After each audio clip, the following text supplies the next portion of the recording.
하나님이 우리를 왜 불러내셨는가? 그것은 바로 택하신 족속 삼으시려고, 왕 같은 제사장 삼으시려고, 거룩한 나라 그의 소유된 백성 삼으시려고.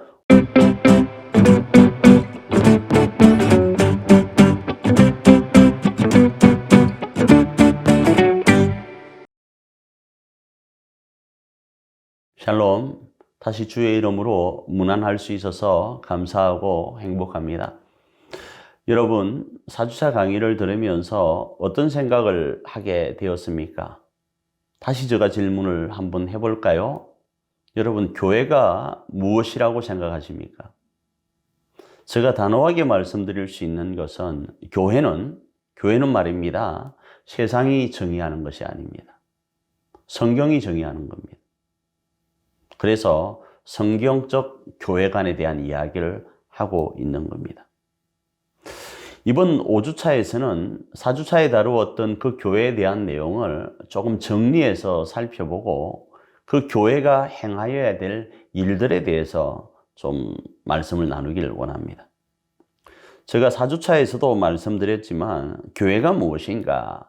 교회란 하나님이 자신의 형상대로 창조하신 인류를 통해서 실현되기를 원하셨던 공동체다. 이런 맥락으로 말씀을 드렸습니다. 그런데 실상은 여기서 말씀드리는 공동체는 하나님의 나라를 이야기합니다. 하나님의 주권과 통치가 있는 곳, 그래서 하나님이 다스리시는 곳으로 이해할 수 있습니다. 그런데 왜 이 내용을 교회를 설명함에 있어서 제가 사용하고 있는가 하면 하나님은 이 신약시대에 이 교회를 통하여서 그 일들을 감당하기를 원하시기 때문에 이 부분을 말씀을 드리고 있는 겁니다.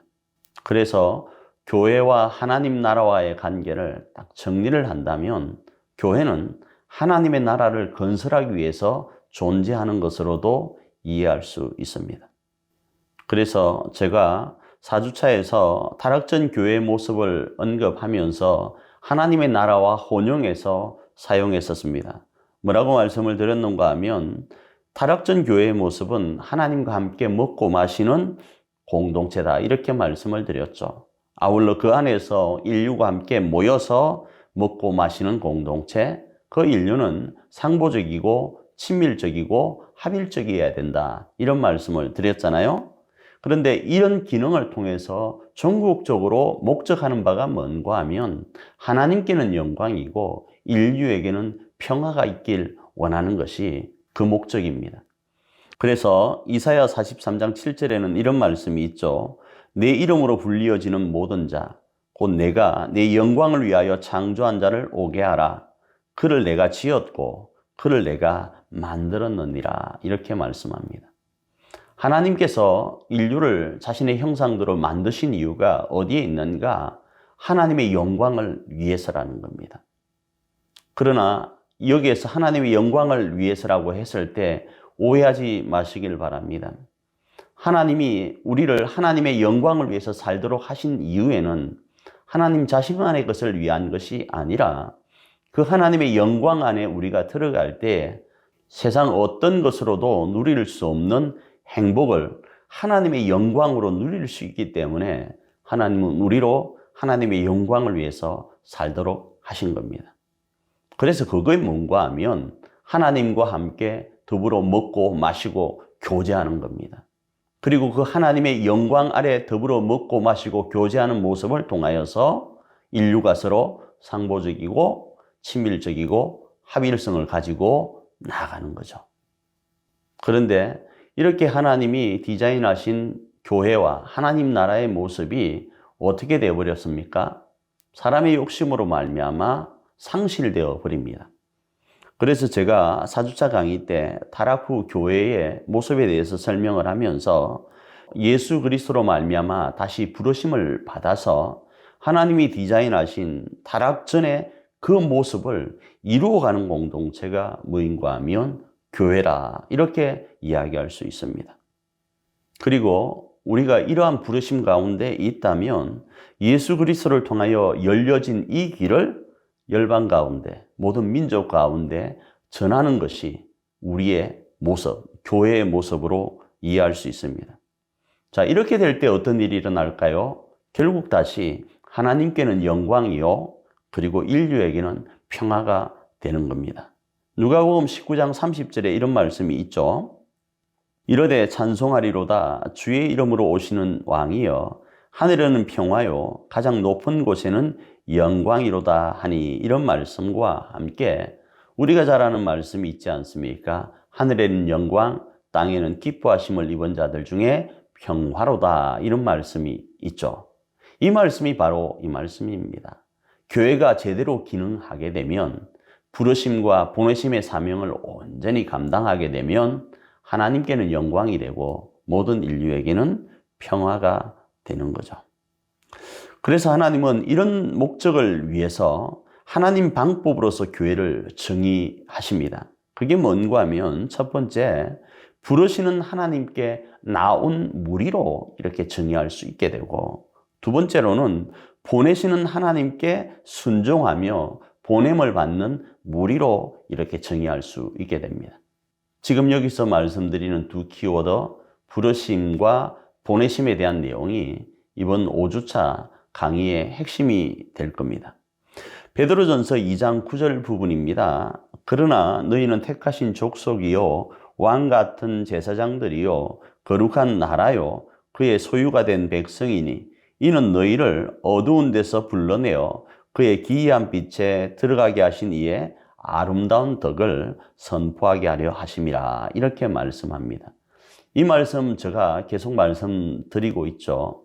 나중에 계속 또 나오겠지만 하나님은 이스라엘 백성들을 부르셔서 이 사명을 허락하셨습니다.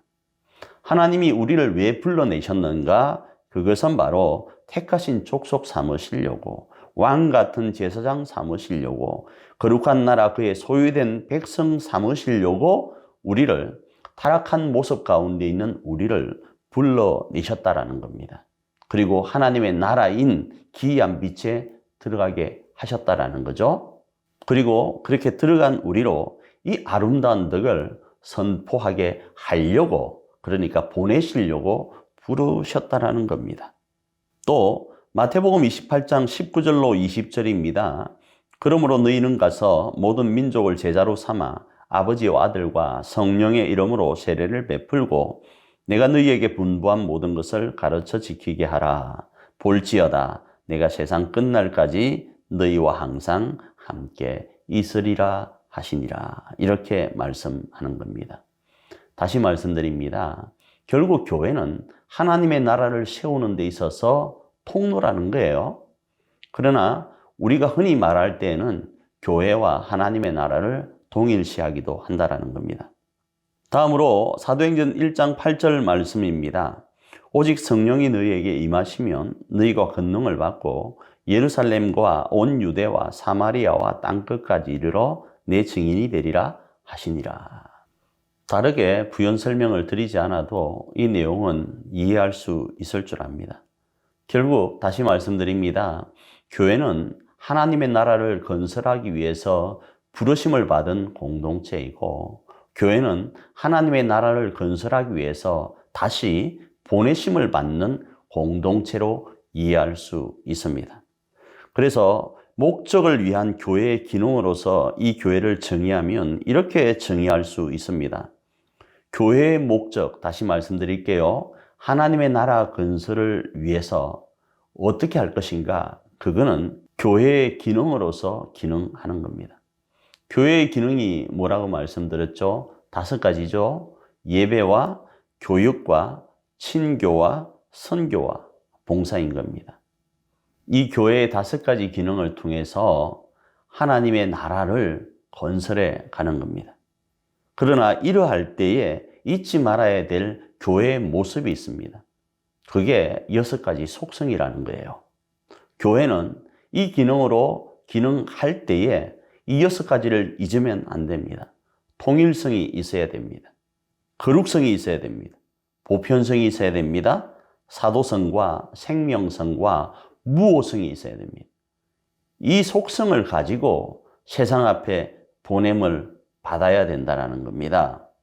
그리고 보냄을 받았을 때 우리의 표어, 우리의 모습, 우리를 명칭하는 그 모습은 어떠해야 되는가 하면 여호와의 총회, 회당, 유무형 교회, 그리스도의 몸, 하나님의 성전, 진리의 기둥의 터로서 명칭되어야 된다는 겁니다.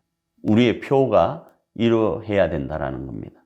다시 말씀드립니다. 이것을 통해서 뭘 할 것인가? 하나님의 나라를 건설해 가는 겁니다. 그게 교회의 모습이라는 겁니다. 잠시 쉬었다가 2강 시작하겠습니다.